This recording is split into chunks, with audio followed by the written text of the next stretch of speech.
ഇടുക്കി ഇടവെട്ടിയിൽ വീടിന് തീപിടിച്ചു. ഇടവെട്ടി 6-ാം വാർഡിൽ ജോജിയും കുടുംബവും താമസിക്കുന്ന വീടിനാണ് തീപിടിച്ചത്. സംഭവ സമയത്ത് വീട്ടിൽ ആളുകൾ ഇല്ലാതിരുന്നതിനാൽ ദുരന്തം ഒഴിവായി.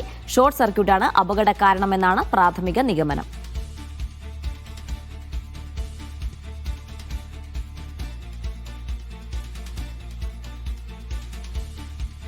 മുഹമ്മദ് ആഷിഖ് ചേരുന്ന വിവരങ്ങൾ നൽകാനായി. ആഷിഖ്, ഈ വീട് പൂർണ്ണമായും നശിച്ചു എന്നാണ് മനസ്സിലാകുന്നത്. എന്താണ് സംഭവിച്ചത്?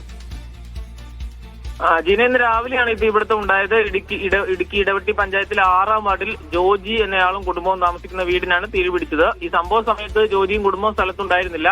അതുകൊണ്ട് വലിയ അപകടം ഒഴിവായി. ഈ തീപിടുത്തത്തിന് കാരണം വൈദ്യുത ഷോർട്ട് സർക്യൂട്ടാണ് എന്നാണ് നിലവിൽ മനസ്സിലാക്കുന്നത്. കൂടുതൽ അന്വേഷണം നടത്തുമെന്ന് ഫയർഫോഴ്സ് അറിയിച്ചിട്ടുണ്ട്. നിലവിൽ അത് ഇടവെട്ടി ഗ്രാമപഞ്ചായത്തിലെ നിജി ദേവസി എന്നയാളുടെ വീടാണ്. ജോജിയും കുടുംബം വാടകയ്ക്ക് താമസിക്കുന്നതാണ്. മറ്റൊരാവശ്യത്തിനായി കുടുംബസമേതം പുറത്തുപോയ സമയത്താണ് വീടിന് തീപിടിച്ചത്. ഏതായാലും വലിയ ദുരന്തം ഒഴിവായി. പക്ഷെ വീട് പൂർണ്ണമായും കത്തി നശിച്ചു എന്നുള്ളതാണ് നിലവിലെ സാഹചര്യം. ജീന, ശരി ആഷിഖ്. ഏതായാലും വീട് പൂർണ്ണമായി നശിച്ചെങ്കിലും ആർക്കും ആളപായമൊന്നുമില്ല എന്നതാണ് ആശ്വാസകരം. വീട്ടിൽ ആളില്ലാതിരുന്ന സമയത്താണ് ഈ ഒരു ദുരന്തം സംഭവിച്ചത്. മുഹമ്മദ് ആഷിഖാണ് വിവരങ്ങൾ നൽകിയത്.